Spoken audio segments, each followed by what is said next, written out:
नमस्कार दोस्तों, स्वागत है आप सभी का आपकी अपने YouTube channel Shyam class study. आज की इस वीडियो में लेकर के आए यूपीएससी एग्जाम में आने वाले हिंदी के 37 महत्वपूर्ण प्रश्न। और आज का हमारा चैप्टर है पुस्तक और इनके लेखक। इनसे बनने वाले मैं 37 प्रश्न कराने वाला हूँ जो आपको भी परीक्षा में देखने को मिल जाएंगे। तो इस प्रैक्टिस सेट में आपको वही प्रश्न कराऊंगा जो पिछली किसी न किसी परीक्षा में पूछे गए, जो आने वाली यूपीएससी परीक्षा के लिए अत्यंत महत्वपूर्ण है।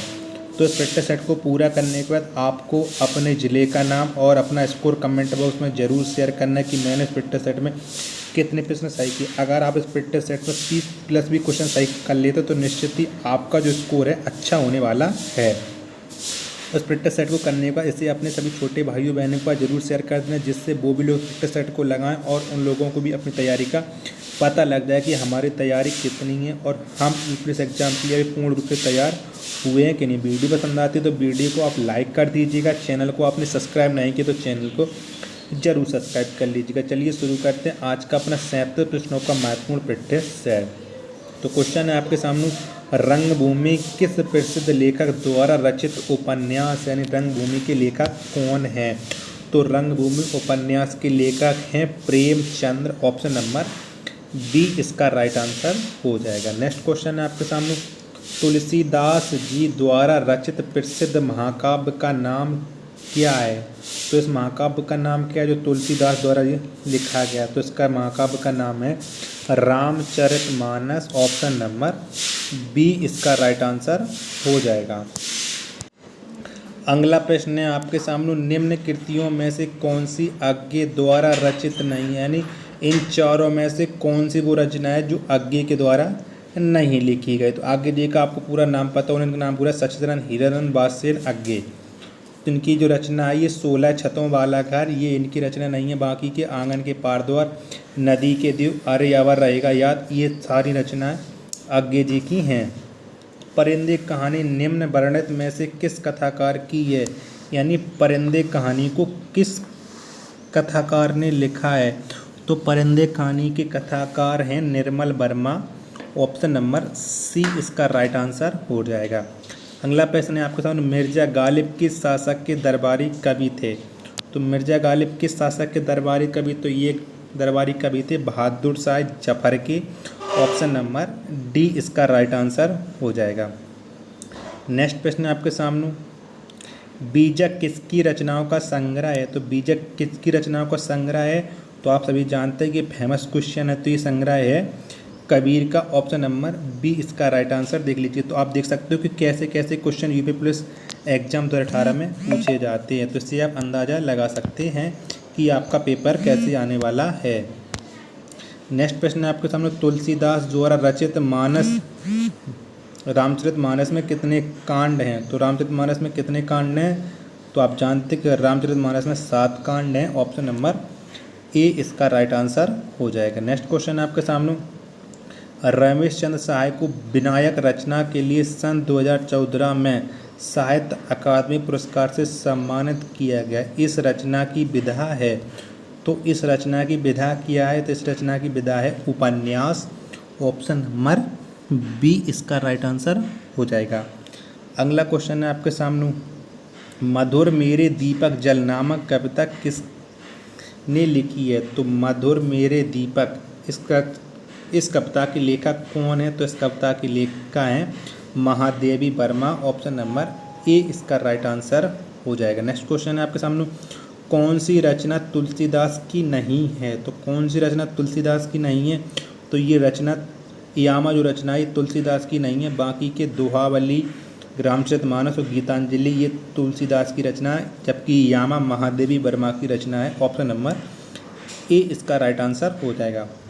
नेक्स्ट क्वेश्चन है आपके सामने, कौन सी कृति महादेवी वर्मा की है। तो इन चारों में से कौन सी कृति महादेवी वर्मा की है, तो महादेवी वर्मा कृति है निहार। ऑप्शन नंबर ए इसका राइट आंसर हो जाएगा। अगला क्वेश्चन है आपके सामने, अतीत के चलचित्र किसकी रचना है। तो जो अतीत के चलचित्र हैं इस रचना की लेखिका हैं महादेवी वर्मा।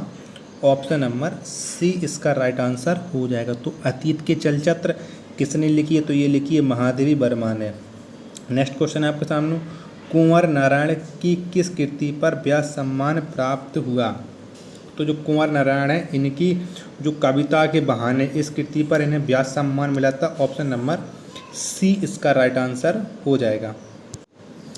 अगला प्रश्न है आपके सामने, देवदास उपन्यास पर 3 बार फिल्म बन चुकी है, उपन्यासकार का नाम क्या है? यानी देवदास उपन्यास को किसने लिखा? तो ये लिखा शरद Chandra Chattopadhyay. Option number C इसका राइट आंसर हो जाएगा। देवदास उपन्यास के लेखक हैं शरद Chandra Chattopadhyay.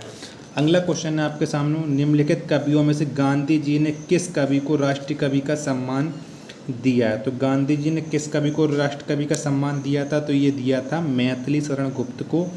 Option number D इसका राइट आंसर हो जाएगा। अगला प्रश्न है आपके सामने, ठेले पर हिमालय किसकी निबंध रचना है? यानी ठेले पर हिमालय इसको किस कवि ने लिखा था? तो इसके लेखक या कवि हैं Dharamvir Bharati. Option number B इसका राइट आंसर हो जाएगा। अगला क्वेश्चन है आपके सामने, सर्वेश्वर दयाल सक्सेना कृत बकरी किस विधा की रचना है?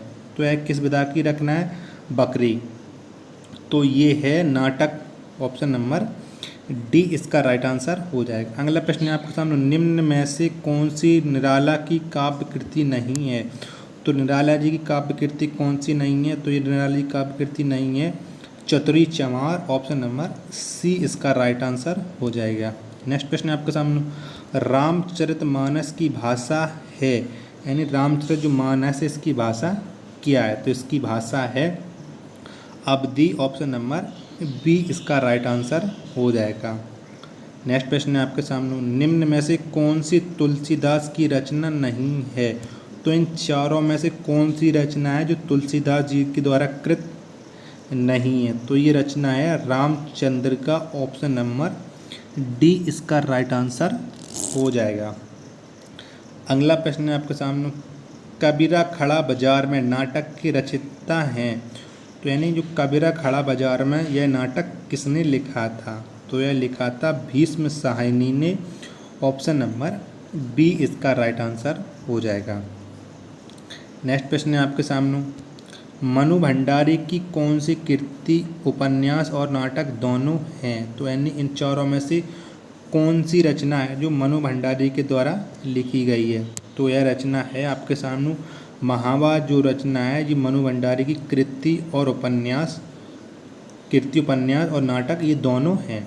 नेक्स्ट क्वेश्चन है आपके सामने, भारतीय भाषा परिषद इनमें से कौन सी पत्रिका निकालती है? तो भारतीय भाषा परिषद कौन सी पत्रिका निकालता है? तो ये निकालता है बागार्थ पत्रिका। ऑप्शन नंबर सी इसका राइट आंसर हो जाएगा। वीडियो पसंद आ रही तो वीडियो को आप लाइक कर दीजिएगा। चैनल ने आपको अभी तक सब्सक्राइब नहीं किया तो चैनल को आप जरूर सब्सक्राइब कर लीजिएगा। अगला प्रश्न है आपके सामने, देहाती दुनिया के लेखक कौन है? तो देहाती दुनिया के लेखक कौन है? तो देहाती दुनिया इसके लेखक हैं शिव पूजन सहाय। ऑप्शन नंबर सी इसका राइट आंसर हो जाएगा। नेक्स्ट क्वेश्चन है आपके सामने, बिहारी किस राजा के राज्यस्थित कवि थे? तो यानी बिहारी हैं वो किस राजा के दरबार में रहते? तो ये रहते थे जय सिंह के दरबार में। ऑप्शन नंबर बी इसका राइट आंसर हो जाएगा। अगला प्रश्न है आपके सामने, निम्नलिखित में से कौन सी प्रेमचंद्र की कृति नहीं है? यानी इन चारों में से कौन सी रचना है जो मुंशी प्रेमचंद्र जी के द्वारा नहीं लिखी गई? तो ये रचना है मैला आंचल। ये रचना मुंशी प्रेमचंद्र जी के द्वारा नहीं है। ऑप्शन नंबर डी इसका राइट आंसर हो जाएगा। विखंडनवाद का सिद्धांत निम्नलिखित में से किसने दिया था? तो विखंडनवाद का सिद्धांत किसने दिया था? तो विखंडनवाद का सिद्धांत दिया था देरिदा ने। ऑप्शन नंबर डी इसका राइट आंसर हो जाएगा। अगला क्वेश्चन है आपके सामने, इनमें से अभिनव गुप्त का प्रमुख दार्शनिक मत क्या है? तो अभिनव गुप्त का प्रमुख दार्शनिक मत है, तो ये मत है शैव। ऑप्शन नंबर ए इसका राइट आंसर हो जाएगा। नेक्स्ट क्वेश्चन है आपके सामने, कृष्णा सोबती को साहित्य अकादमी पुरस्कार उनकी किस कृति पर दिया गया? तो कृष्णा सोबती को जो साहित्य अकादमी पुरस्कार मिला था वो किस रचना के और कब मिला था?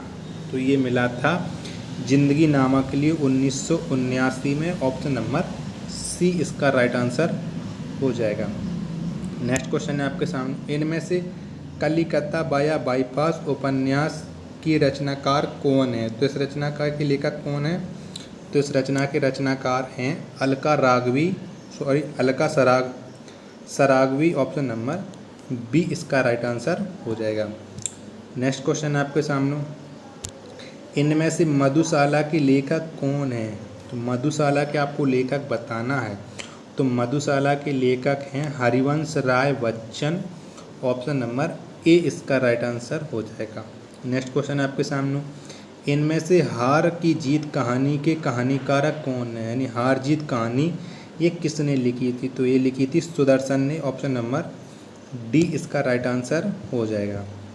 नेक्स्ट क्वेश्चन आपके सामने, फिर कुछ रह जाएगा काव्य कृति के लिए किन्हें कौन सा पुरस्कार मिला? तो काव्य कृति ये थी फिर कुछ रह जाएगा काव्य के लिए कौन सा पुरस्कार प्राप्त हुआ? तो इसके लिए पुरस्कार प्राप्त हुआ था विश्वनाथ प्रसाद तिवारी को व्यास सम्मान मिला था। ऑप्शन नंबर डी इसका राइट आंसर हो जाएगा। ये रचना फिर कुछ रह जाएगा काव्य ये विश्वनाथ प्रसाद तिवारी की रचना और इन्हें व्यास सम्मान मिला था इस रचना के लिए। कानन कुसुम के कवि कौन हैं? तो कानन कुसुम रचना के कवि हैं Jaishankar Prasad. Option number A इसका राइट आंसर हो जाएगा।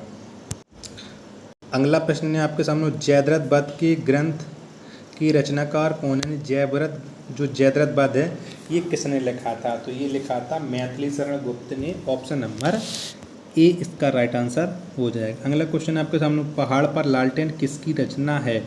तो पहाड़ पर लालटेन इस रचना के कवि हैं Manglesh Dabral. Option number A इसका राइट आंसर हो जाएगा। झरना पंथ के रचनाकार कौन है? तो झरना पंथ के रचनाकार हैं Jaishankar Prasad. Option number B इसका राइट आंसर हो जाएगा। अगला क्वेश्चन आपके सामने, हिंदी साहित्य के लिए प्रथम व्यास सम्मान मिला तो इन चारों में से किस लेखक को सबसे पहले व्यास सम्मान मिला था? तो ये व्यास सम्मान मिला था रामविलास शर्मा को। ऑप्शन नंबर डी इसका राइट आंसर हो जाएगा। तो अब आप बताइए कि आपने इस प्रैक्टिस सेट में कितने प्रश्न सही किए हैं और आपने अभी तक वीडियो को शेयर किया है कि नहीं किया। वीडियो पसंद आई तो वीडियो को आप लाइक कर दीजिएगा। चैनल को आपने अभी तक सब्सक्राइब नहीं किया तो चैनल को जरूर सब्सक्राइब कर लीजिएगा। मिलते हैं अपन नेट प्रैक्टिस सेट में, तब तक के लिए धन्यवाद। जय हिंद प्यारे साथियों।